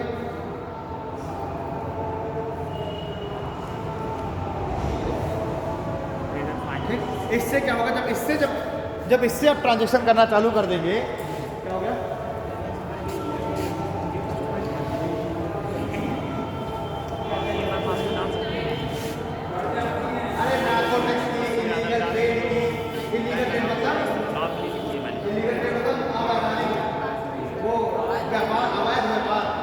Illegal trade. ठीक है, टेरर फाइनेंसिंग मतलब आतंकवादी को जो पैसा दिया जाता है। अब बिटकॉइन क्या है, अब जैसे मान लीजिए आप अपने अकाउंट से पैसा आप भेजिए किसी भी टेरर ग्रुप को, तो क्या हो जाएगा, वो ट्रेस हो जाएगा। लेकिन जब ये वाला जो अकाउंट होता है, ये अकाउंट क्या है, ये अकाउंट जो है ट्रेस नहीं हो पाता, यूनिक अकाउंट है, ट्रेस नहीं हो पाता। ठीक है, इतनी मतलब क्या एडवांस टेक्नोलॉजी का प्रयोग इसमें किया जा रहा है। तो इससे जब आप इस अकाउंट के थ्रू भाई अपने जो आपका बिटकॉइन वाला वर्चुअल करेंसी वाला जो अकाउंट है, उस अकाउंट के थ्रू दूसरे के अकाउंट में पैसा भेजेंगे, सामने वो टेरर ग्रुप वाला भी वही अकाउंट बना के बैठा है, तो अगर आप अपने अकाउंट से उसके अकाउंट में पैसा भेजेंगे तो उसको किसी भी मतलब गवर्नमेंट के द्वारा उसको ट्रेस नहीं किया जाएगा। तो अब आपके पास मान लीजिए बिटकॉइन है, ठीक है, बिटकॉइन का आपके पास पैसा पड़ा हुआ आपके बिटकॉइन वाले अकाउंट में, आप उस पैसे को उठा करके आप टेरर ग्रुप को आप भेज देंगे। अगर इसको सरकारों ने क्या कर लिया, सरकारों ने अगर इसको एक्सेप्ट कर लिया, मान लीजिए अगर मान लीजिए इंडिया गवर्नमेंट ने कह दिया कि ठीक है हम बिटकॉइन को हम एक्सेप्ट करते हैं, पाकिस्तान गवर्नमेंट ने कह दिया कि हम बिटकॉइन को एक्सेप्ट करते हैं, तो यहाँ से क्या होगा, यहाँ से एक ऐसा व्यक्ति जो कि टेरर ग्रुप्स को पैसा भेजना चाहता है वो अपने उसी वाले अकाउंट से, जैसे कि शेयर मार्केट में हम डीमेट अकाउंट बनाते हैं ना, वैसे इसमें भी एक अकाउंट बनता है। जैसे शेयर मार्केट वाले में डीमेट अकाउंट बनते हैं, अगर आपको शेयर की खरीद फरोख्त करनी है तो इसमें भी एक अकाउंट वही बनेगा। तो आप उस अकाउंट से आप उस टेरर ग्रुप के अकाउंट में पैसा बिटकॉइन भेज देंगे और वो क्या करेगा, वहाँ पर उसको कैश करा लेगा।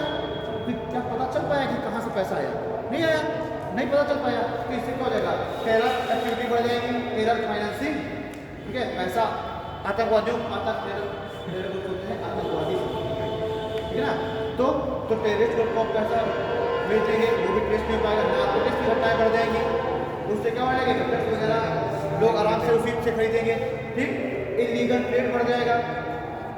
एक दूसरा इससे लॉस और क्या है, ये चलो ठीक है तुम ये ड्रग्स खरीद रहे हो लेकिन उसके बदले में सरकार को टैक्स दे दो। अब जब ये इस अकाउंट को सरकार प्रेशर नहीं कर पाएगी तो सरकार द्वारा टैक्स कैसे देगी तुमसे। आप डिजिटल, आप हम देखते हैं कि डिजिटल पेमेंट आप जितना भी डिजिटल पेमेंट करें, सरकार को सारा कुछ NPCI बैठी हुई है सारा देखने के लिए, सारा कितना कि आपने डिजिटल पेमेंट किया।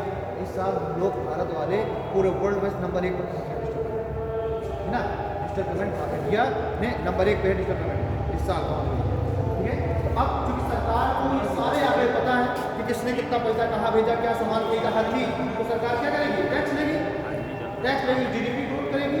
अब जब सारा काम बिटकॉइन से ही होने लगेगा और वो जो है ट्रेस भी नहीं की जा सकती, तो क्या हो जाएगा, सरकार को ना तो टैक्स मिलेगा और ना जो है GDP में कोई वो पड़ेगा, ठीक है।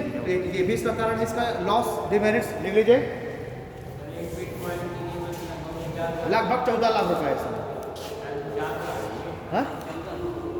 इस समय लगभग 14 लाख है, अब घट बढ़ना गई हो तो है ना, लगभग 14-15 लाख रुपए। अब एक चीज़ और देखिए, हाँ एक चीज़ और देखिए, जो ये बिटकॉइन है, ये बिटकॉइन भी ये जो सतोशी नाकामोटो ने जो ये जनरेट किए थे, ये भी बड़े लिमिटेड ही जनरेट किए हैं, बहुत लिमिटेड मात्रा में, लगभग देखा था 1 मिलियन के आसपास बिटकॉइन। हाँ टोटल जो बिटकॉइन है 1 मिलियन है, 10 मिलियन है, केवल मतलब एक लिमिटेड ही बिटकॉइन है, ये नहीं असीमित है। भाई डिमांड तो उसी चीज़ की बढ़ती है ना जो लिमिटेड होती है। अब अगर ये बिटकॉइन क्या हो जाए, अनलिमिटेड होता तो इसकी इतनी डिमांड होती, क्या लोगों में क्रेज ही नहीं होता।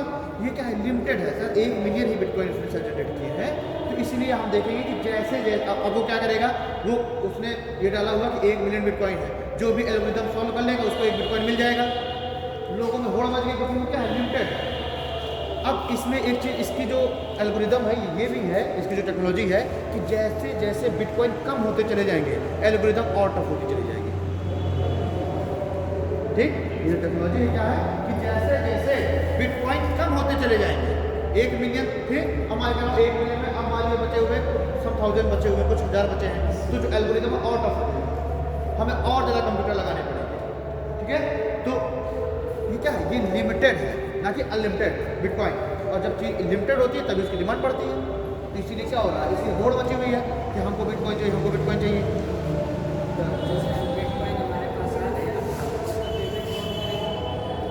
कंट्रोल करेगा सरकार, थोड़ा करेगी हम पेमेंट करेंगे, इसका कोई प्लेयर नहीं कौन पेमेंट करेगा, उस लोगों को होड़ है कि हमें बिटकॉइन खरीदना। भाई ये बताइए ना, इंडिया के अंदर जब वो लीगल है नहीं, लीगल टेंडर है नहीं, पेमेंट कौन करेगा। अभी कुछ समय पहले एलन मस्क ने कह दिया कि मैं डोजीकॉइन से अपनी गाड़ी लगूंगा, तो क्या हुआ, उसकी डिमांड अचानक से बढ़ गई। अब लोगों को एक आदमी मिल गया कि आपको पेमेंट कर देगा, तो उसकी और ज़्यादा डिमांड बढ़ गई। अभी क्या है, लोग बस खरीद रहे हैं, बस लोगों में क्रेज है, जिसको हम खरीद, ठीक है। यानी केवल जो कह दो कि जो ये इंटरनेट की दुनिया है, कि उसी में इसकी डिमांड है, बाकी कोई भी अभी ऐसा नहीं है जो ये कह रहा हो कि एल सल्वाडोर जाओगे तो पेमेंट करवाने, एल सल्वाडोर भाई यही तो रिस्क है, तो गवर्नमेंट टैक्स स्टार्ट कर लेंगे भाई। जब इसको पता नहीं है कि इसका ऑरिजिन कहाँ से हुआ, क्या कैसा है, कि कभी भी हो सकता है कि बंद हो जाए, क्या बोलते हैं इसको, तो गवर्नमेंट इसलिए तो इसको अलाउ नहीं कर रही है। अब एल सल्वाडोर में भी एल सल्वाडोर में कंडीशन लगा हुई है, केवल अपने नागरिकों के द्वारा ऐसा करेंगे।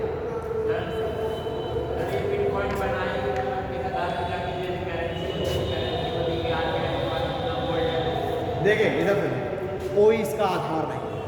बिटकॉइन का कोई केवल एक सॉफ्टवेयर है बस, ठीक है। केवल एक डिमांड इसकी बढ़ी, इस वजह से इसकी कीमत बढ़ गई। जिस समय बिटकॉइन लॉन्च हुई थी, एक बिटकॉइन की कीमत 50 पैसे थी। एक बिटकॉइन की कीमत क्या थी? 50 पैसे थी। अमिताभ बच्चन ने 1.5 लाख रुपए के बिटकॉइन खरीदे थे और 3 साल बाद उसके बिटकॉइन की कीमत होगी 350 करोड़।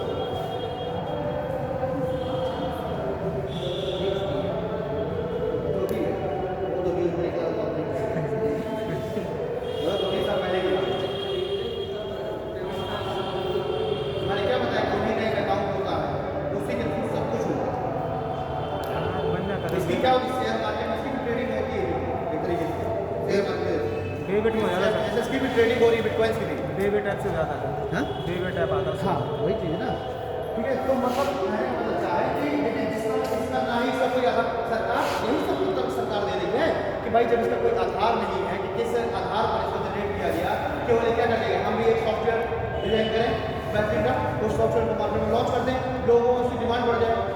ये कहने चाहिए भाई मैं खरीद रहा हूँ, उसने खरीद दिया, सामने वाले देखा नहीं मैं खरीद लूँगा, उससे महंगी कीमत पर उसने खरीद दिया।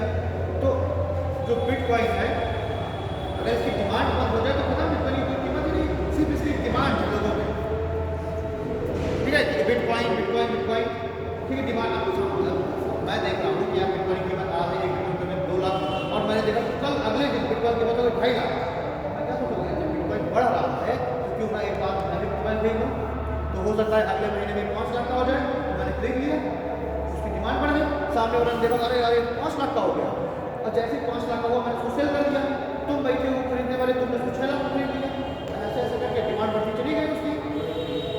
आपस में क्यों आपस में खरीदेगा ना बेचेगा, बस कोई उसका ना ही वो लीगल है, ना कोई सरकार एक्सेप्ट कर रही, ना उसे ट्रेड हो पा रहा, सरकार को लॉस भी है, एक लीगल ट्रेड वगैरह बढ़ जाएगा, सरकार को जीडीपी नहीं मिलेगी, और अदर लॉस में क्या है, ई वेस्ट बढ़ेगा। अगर इसको यूज़ करते हैं तो सब लोग क्या करेंगे, सब लोग कंप्यूटर लगा के बैठेगा, मैंने क्या बताया कम से कम इतने हॉल के बराबर कंप्यूटर लगेगा, सैकड़ों कंप्यूटर लगाए जाएंगे, तो इससे क्या हो जाएगा, एक तो बिजली की खपत बहुत ज़्यादा बढ़ जाएगी, ठीक है, दूसरा ई वेस्ट बहुत ज़्यादा बढ़ जाएगा, और तीसरा लॉस इसमें ये है विश्व में अगर फोटोन कंप्यूटर है, ठीक है, और तीव्र गति से चलने वाले कंप्यूटर, और तीव्र गति से चलने वाले, जैसे अभी हमने देखा कि आज से 8-10 साल पहले जो हमारे कंप्यूटर थे, लैपटॉप थे, उनकी स्पीड काफ़ी स्लो थी। आज हम लोग फिफ्थ जनरेशन में लैपटॉप आ गया, 6th जनरेशन आ गया, और स्पीड तेज होती जा रही है। तो भविष्य में ये भी संभव है कि भविष्य में लैपटॉप भी इतनी स्पीड का आ जाएगा कि जितने में आज हमारा ये मेन फ्रेम कंप्यूटर की जो स्पीड है लगभग उतनी स्पीड हमें लैपटॉप में मिल जाएगी। भविष्य में होगा सुपर कंप्यूटर भी छोटे साइज में आ गए, टेक्नोलॉजी है ना, तो जब कंप्यूटर इतनी हाई स्पीड वाले आ जाएंगे तो लोगों को आसान हो जाएगा बिटकॉइन की माइनिंग करना, तो फिर इस बिटकॉइन की वैल्यू रह जाएगी, नहीं रहेगी। पिछली सरकार ने क्या कहा, अभी हम उसको एक्सेप्ट नहीं कर सकते, ठीक है। तो ये इसके क्या हो गए, ये इसके कुछ लॉसेस हो गए, यानी कि डिमेरिट्स हो गए। कुछ और भी पॉइंट है इसमें, ठीक है, जैसे चलिए ये लॉस तो हो गए। अगला अगर हम देखें, हाँ, मेथड टू गेट बिटकॉइन, मतलब बिटकॉइन को प्राप्त करने का मेथड क्या है, ठीक है। जैसे कि माइनिंग ऑफ बिटकॉइन, ये तो आप जो है बिटकॉइन की माइनिंग कर लीजिए। दूसरा क्या है, आपने बिटकॉइन के बदली में अपने कोई गुड्स या सर्विस सामने वाले को दी, उसकी जगह पर आपको बिटकॉइन मिल जाएगा। या फिर तीसरा क्या है, एक्सचेंज विद लीगल टेंडर। तीसरा क्या है, आपने किसी लीगल टेंडर से उसको एक्सचेंज कर लिया, जैसे कि आप खरीद फरोख्त करते हैं, तो इस तरीके से आप क्या हो सकते हैं, आप बिटकॉइन आप पा सकते हैं। अगला देखिए,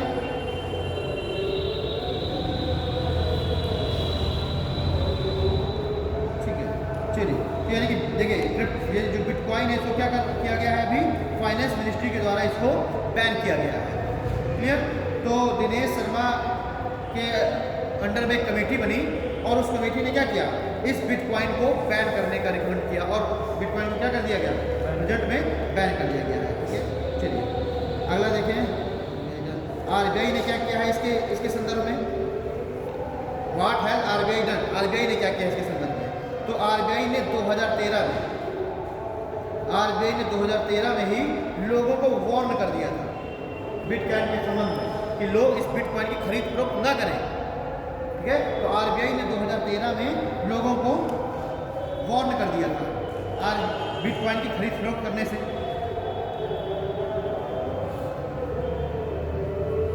ठीक है, फिर आरबीआई ने दूसरा काम क्या किया, 2018 में आरबीआई ने सभी बैंकों को निर्देश दिया। 2018 में आरबीआई ने सभी बैंकों को निर्देश दिया कि वे किसी भी क्रिप्टो करेंसी कंपनी के साथ संबंध स्थापित ना करें। 2018 में आरबीआई ने सभी बैंकों को निर्देश दिया कि वो किसी भी क्रिप्टो करेंसी कंपनी के साथ, चाहे वो डॉजी कॉइन हो, बिटकॉइन हो, कुछ कोई भी हो, ठीक है, किसी भी क्रिप्टो करेंसी कंपनी के साथ संबंध स्थापित ना करें।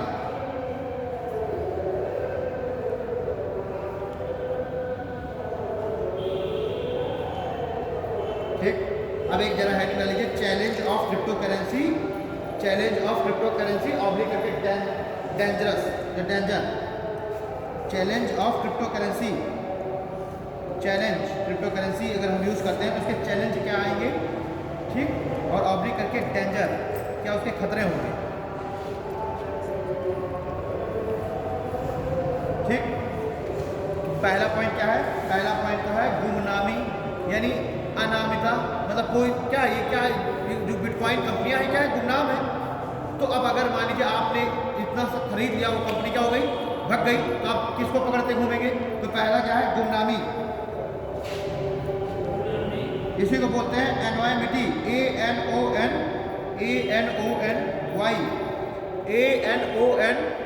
देखो इसलिए मैं तेज करवा रहा हूँ ना, क्योंकि आज ही खत्म हो जाएगा तो हो जाएगा ना, तो फिर मैं कल इसको स्टार्ट नहीं करूँगा। तो अब थोड़ा बहुत 2-4 मिनट का बचा, समय हो चुका 11:30, तो इसलिए बड़ी स्पीड के साथ कर लो। एनोनिमिटी, ANONYMITY,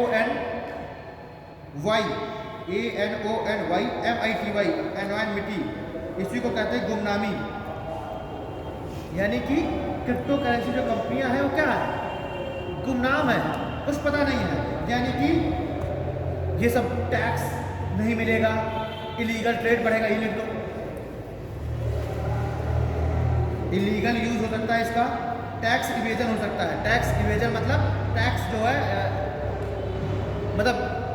है दब सकता है, टैक्स नहीं मिलेगा, ठीक है, टैक्स का इवेजन होगा। अगला पॉइंट लिखिए, स्पेकुलेशन, SPECULATION, स्पेकुलेशन यानी सट्टा, स्पेकुलेशन यानी सट्टा, ठीक है, सट्टा, इससे सट्टाबाजी की लोगों को, भाई सट्टाबाजी तो है, लोग क्या कर रहे हैं, भाई सट्टा मतलब क्या होता है, रिस्क लेना, और लोग वही बिटकॉइन को खरीद रहे हैं, इससे लोगों में सट्टेबाजी की हैबिट बढ़ रही है। इससे क्या हो सकता है, पॉन्जी स्कैम हो सकते हैं लोगों के साथ, फिर भाई आपने खरीद के रखा हुआ है और जो है कंपनी बन गई, ठीक, तो इससे क्या हो सकता है कि इससे पॉन्जी स्कैम्स हो सकते हैं, लोगों में सट्टेबाजी की हैबिट्स लोगों में बढ़ सकती है। ठीक, साथ ही साथ एक इसमें समस्या और है कि अभी जो हमारी जनता है, इसमें 100% नहीं है, 100% जागरूक नहीं है इस चीज़ के बारे में। तो जब जनता जागरूक नहीं होगी, लिटरेसी नहीं होगी 100%, सभी लोग उसके बारे में सही ढंग से, अब हम लोग देखें तो हम लोग कभी बिटकॉइन के बारे में सही ढंग से जानते नहीं हैं, तो गाँव का आदमी क्या जानेगा। अगर लीगल कर लिया जाए बिटकॉइन से लीजिए, तो गाँव के आदमी के साथ फ्रॉड करना ज़्यादा आसान हो जाएगा ना। अभी गाँव का आदमी जो है, अभी उसके ATM कार्ड से आदमी पैसा निकाल ले रहा है, अकाउंट से पैसा निकाल ले रहा है ना। तो अभी जब इतना इजी वे है, तब उसके साथ जब स्कैम हो रहे हैं, तो बिटकॉइन लेके आने से इसके एल्गोरिथम इतनी टफ है, तो उसके साथ क्या है, स्कैम के रेट बहुत ज़्यादा बढ़ जाएंगे। ठीक है, एक ये हो गया। अगला देखिए, environment issue and increase e waste, environment issue and increase e waste, environment issue and encourage e waste. ठीक, अब इसमें क्या है, अब इसमें कह रहा है कि अधिक से अधिक जो शहरी लोग हैं वो अपना सारा काम धंधा छोड़ के घर में लग जाएंगे, बिटकॉइन माइनिंग में लग जाएंगे, एल्गोरिथम सॉल्व करने में लग जाएंगे। भाई अब ये बताओ, एक एल्गोरिथम सॉल्व कर लेने में 14 लाख रुपये मिल रहा है, तो क्या समस्या है, क्या कोई काम धंधा करेगा, दिन भर क्या करेगा, वो केवल जो है सीखेगा कि किस तरीके से ये सारा काम किया था, और वो दिन भर लगा रहेगा उसी में 24 घंटे, है ना। और कभी ना कभी तो वो जाकर के 2-4-6 साल में उसको क्रैक कर ही लेगा ना, सॉल्व कर ही लेगा, ठीक है। और सॉल्व कर लेगा तो उसको 14 लाख रुपये मिल गया, तो मतलब एक बिटकॉइन मिल गया और उसकी कीमत अभी 14 लाख रुपये, उसमें जाके और देखिए क्या होती है, ठीक ना। तो इससे क्या हो जाएगा कि more urban Indians spending his time on this activity, ठीक है। ज़्यादा से ज़्यादा शहरी लोग इस एक्टिविटी में अपना समय व्यतीत करने लगेंगे, ठीक है। और जब इस एक्टिविटी में अपना समय व्यतीत करेंगे तो पीसी और लैपटॉप का उपयोग करेंगे। जब पीसी और लैपटॉप का उपयोग होगा तो ई वेस्ट बढ़ेगा, इलेक्ट्रिसिटी का वेस्ट बढ़ेगा। तो ये भी क्या है, ये भी जो है इशू हो गया। अब देखिए, ठीक है, चलिए, ये तो खैर बात चीज़ है नहीं स्कूल। अच्छा, इसका जो ब्लॉकचेन टेक्नोलॉजी है, ब्लॉकचेन टेक्नोलॉजी को अगर देख लिया जाए, इसका बिटकॉइन वाला छोड़ दिया जाए, तो जो ब्लॉकचेन टेक्नोलॉजी है ये काफ़ी इंपॉर्टेंट भी है हमारे लिए। क्यों? क्योंकि ब्लॉकचेन टेक्नोलॉजी के आधार पर अगर हम अपनी कोई गुप्त सूचनाएं, सरकारी कोई भी खुफिया विभाग हो, रक्षा मंत्रालय हो, विदेश मंत्रालय हो, अगर इस ब्लॉकचेन टेक्नोलॉजी का प्रयोग करके अपनी कोई सूचनाओं को क्या करें, स्टोर करें, तो उसमें क्या है, उसका इवेट होना जो है मुश्किल है। मतलब कि अभी हमने देखा हैक हो जाता है कंप्यूटर, अभी जो है मोदी जी का ट्विटर अकाउंट हैक हो गया, है ना। तो अगर ये सारी चीज़ें, ये जो गुप्त चीज़ें हैं, ब्लॉकचेन टेक्नोलॉजी के आधार पर अगर चालू कर दी जाए तो उसको ब्रेक करना थोड़ा सा मुश्किल है ना। तो ब्लॉकचेन टेक्नोलॉजी क्या है, हमारे लिए यूजफुल भी है, ठीक है।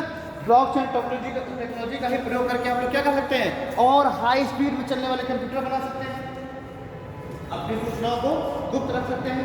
ये सब क्या है, ये ब्लॉकचेन टेक्नोलॉजी के यूज है। नैनो टेक्नोलॉजी को देखते हैं, उसमें भी बहुत सारी जगह पर ब्लॉकचेन का आपको जिक्र मिलेगा, ठीक है। क्योंकि उसमें भी क्या है, उसमें भी सॉफ्टवेयर डिजाइन करना है। तो ये सारे जो सॉफ्टवेयर है, अगर इसके ब्लॉकचेन टेक्नोलॉजी के आधार पर सॉफ्टवेयर ये डिजाइन करना है ना, तो उसको ब्रेक कर पाना बहुत टफ, ठीक।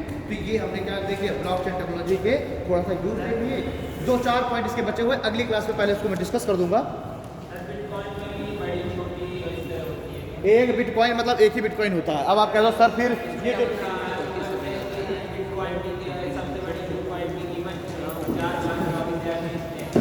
4 लाख, हाँ, तो देखो 14 लाख से 49 लाख हो गई ना। अब हो सकता है कि मैंने तो 4-6 महीने पहले देखा तब 49 लाख हो गई होगी। अब तुम कह दो सर फिर ये लोग खरीदते कैसे हैं? भाई हमारे तमाम मित्र टहल रहे होते हैं। चलो पहले हम मिलते हैं कल, इसको बंद कर देते हैं।